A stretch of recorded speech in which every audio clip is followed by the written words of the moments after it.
Welcome to Type C Tech Reviews. Today we're going to be doing a review of the TCL Q7 Series TV. If at any point during the video you want to check out this exact same TV, there are Amazon links below for the US, UK, Canada, and international links. But let's jump into the TCL Q7. Now, firstly, this comes in 4 different sizes: 55, 65, 75, and 85 inches. For the review, I purchased the 75-inch variant, as that's what I think the best value is, but this review will go for all of the sizes, as there's not major changes like panel technology shifts by size, which some companies do, but with the Q7, it's going to be the same panel across the lineup. Now, that panel is actually a modified VA panel, or what they call a QLED.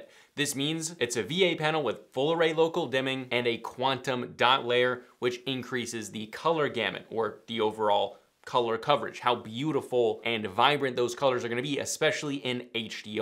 All right, now let's talk ports before we really jump into the panel itself. Now, firstly, this is great for console gaming if you do want to do some Xbox or PS5 gaming on this. This has 2 HDMI 2.1s with the 4K 120Hz capabilities, with the HDMI 1 port actually having up to 144 Hz, but that's only with variable refresh rate because this caps out at 120 Hz natively. A little bit confusing, but it doesn't matter. If you have the consoles, any of them are gonna work. And that is fully with variable refresh rate and everything. There are then 2 more HDMIs with 4K 60 Hz bandwidth, with one of these being eARC. Now, besides this, there's an Ethernet, cable, USB Type A 2.0, AVN, and a 3.5mm audio out, and then an optical audio out. And that's it for ports, but I mean, they give you pretty much everything you need. I would have liked to see a little bit more USBs, but that's not super common with TVs. Now let's talk about the OS and the remote, and then we're gonna get to the actual panel itself. But the OS, or the operating system here, uses Google TV. Now, this has become my favorite OS on a TV now that it's been updated multiple times now. On this TV, it looks a lot more modern with a nice glow behind the selections of,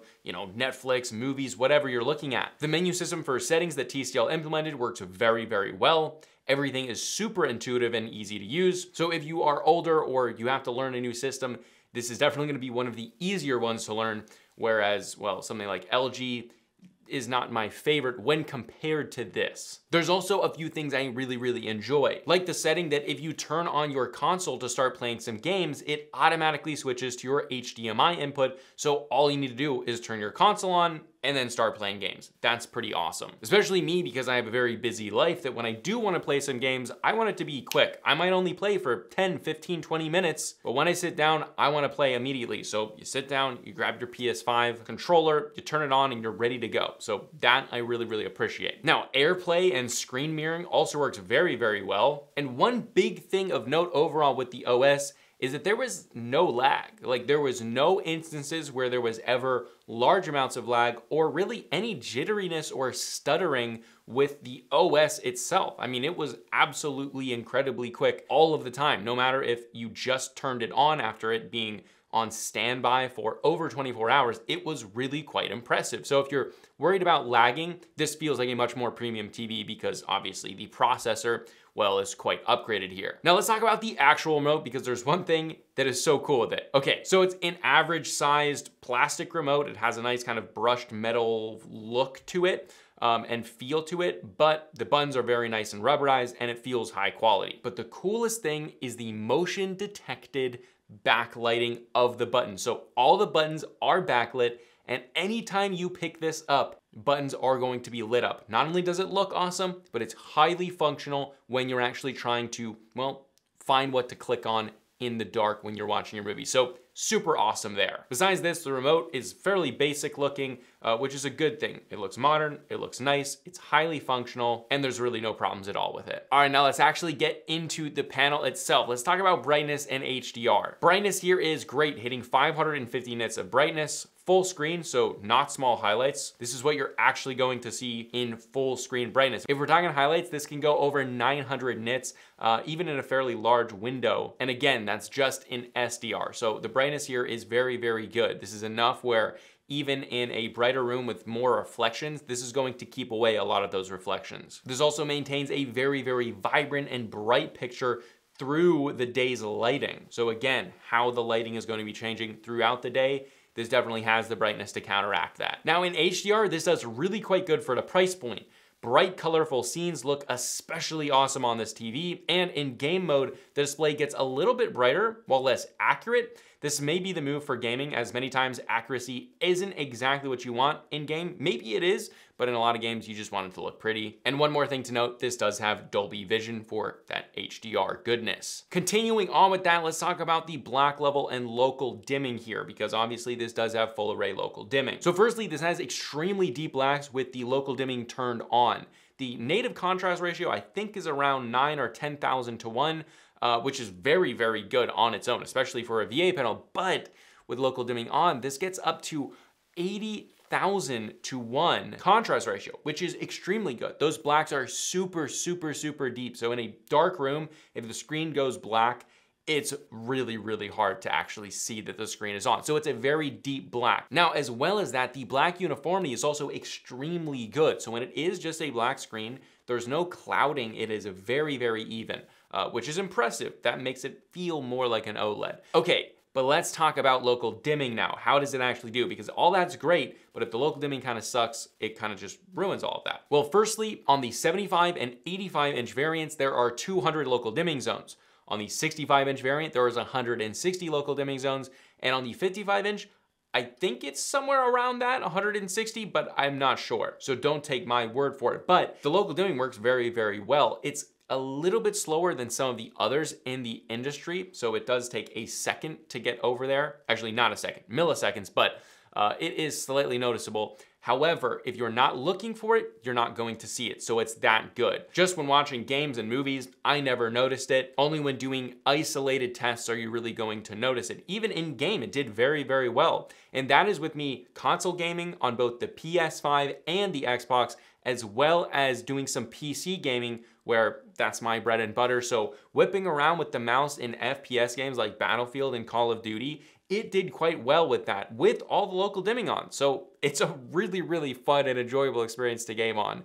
If you're into gaming, this does great. If you're not into gaming, movies on this with local dimming, fantastic. A really beautiful picture. Now, colors here are absolutely awesome due to that quantum dot layer. Not as amazing as some of the others in the industry, but again, remember this price point. After testing, this covers well over 95% of the DCI-P3 color space, which is very good. This makes very, very beautiful colors in movies and games. Pretty much exactly what you would expect here. Now, let's talk a little bit about gaming performance. Firstly, this hits 120 Hz natively and has full support for the PS5, Xbox Series X and S, and this is both with variable refresh rate as well as your 4K 120 Hz. That's all of that. So all support is good to go. If you want to get this TV, it'll work with all the consoles.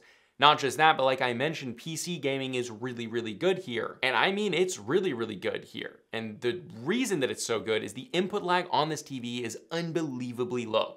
Like, it is shockingly low. It is super, super impressive. If we were to see this TV just 2-3 years ago, it would be like mind-bogglingly good. The input lag is ridiculously low.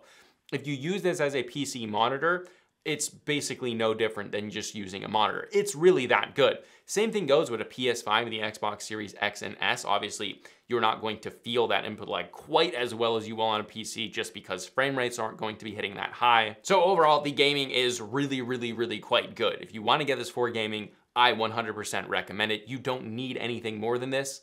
And I think if you're looking at value-wise, if you go OLED and above, you're really just buying technology that should be less expensive, but isn't yet due to manufacturing. So something like this makes the most amount of sense if you're looking for dollar value and enjoyment of actual gaming. Now, if you are gonna be using this as a monitor for your PC, I would recommend doing it in a gaming exclusively fashion. That's where it's going to be best. But if you don't wanna do that, if you just wanna use it for a monitor overall, this does have a sub-pixel layout of blue, green, red, not red, green, blue. So in Windows, you are gonna have text clarity issues because of that. There are definitely some things that are fairly easy at this point to overcome that you can install on your PC, but out of the box, you will have some text clarity issues, the kind of colors separating because, well, it's not reading it right. But overall, gaming performance honestly blew me away. It's incredibly beautiful. Local dimming is snappy enough, even in games. Colors are beautiful. Input lag is superbly low, and you get that high refresh rate goodness. Okay, now there's been a lot of good with this TV, and it does a lot right. I think it gets all of those main points and just destroys them,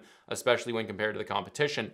But one of the things that honestly kind of let me down was the speakers. I don't care too much about this because I always use my own personal speakers. I'm never gonna use the TV speakers, but it was pretty bad. Like, I've used a lot of very budget TVs, even less expensive than this one, and a lot of them have really good speakers or louder speakers. These don't sound bad, but they don't sound great, and they don't get very loud at all. So if you're exclusively using this TV, especially in the larger variants, as that's your only sound, I would probably just go get some bookshelf speakers. At least that, if not a full sound system. But yeah, the speakers, they're just not great. Now, stand and build quality is pretty good here. The legs are very large, which could be a pro or a con to you. I like it because I think it looks cool, as well as it actually fits my TV stand, but it's very, very stable. They're also completely metal, so they're definitely not going to break. Also, the edges have this really nice brushed metal on them. TCL's been doing that for actually a very, very long time. Overall, I can't complain with the build quality. I think it's pretty good. Now, if you do want to mount your TV, here is the Vesa Compatibility. For the 55-inch, it is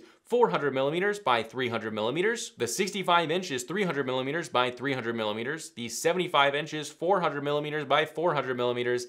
And the 85-inch is 600 millimeters by 400 millimeters. So yeah, you can totally mount these, of course you can, and that just makes it a little bit easier for you if you do want to. But let's get on to the most important section of the entire video, and that's price and value. Should you buy it? Well, pricing on the TCL's website is respectively $749.99, $999.99, $1,399.99, and $2,199.99. Again, that's respectively by size. That's 55, 65, 75, and 85 inches. Now, at that price point, that is a lot of money. And I think the 85-inch is just too much of a price premium over the 55, 65, and 75-inch variants. However, that is not the price that I bought mine at. And currently on Amazon, the price has not changed since I personally bought mine. And well, right now on Amazon, check the links below. At the time of filming, it's exactly the same as when I bought mine, which are, respectively again with the sizes, $548, $698, $998, and $1,598. And while you're still paying a premium for the 85-inch variant, those prices are very, very good. So I bought my 75-inch for that $998 price tag.